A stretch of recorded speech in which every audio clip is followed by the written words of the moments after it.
You can do whatever you want. You only have to face the consequences. Now, this is something I heard Jimmy Carr say it was a clip from the Modern Wisdom podcast.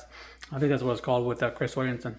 And what he's talking about really is the fact that people seem to have this misconception of freedom of speech is devoid of freedom of consequences, right?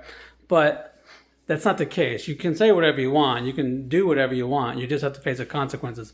Now, I think what's important about this is actually to say that actually most people tend to use this for the negative side of it, and they don't tend to do what's right, especially if they're at a job and maybe something's going on at work or something like that, or with their personal life with people that they're afraid to lose in their personal life. So they won't stand up for what's right, because they're afraid of the consequence of losing that person, losing their job, losing whatever, and they're more concerned about that than being on the right side of what their beliefs or values are. So I would say that you always have that choice, right? You can always choose to do the right thing.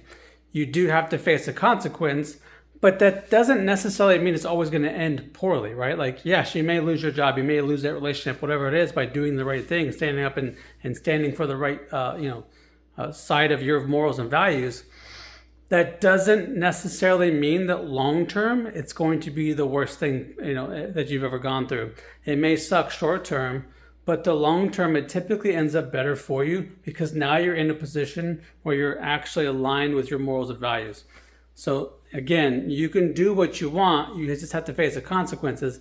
And the consequences later on may end up being something that's actually more valuable to you. Hope this helps.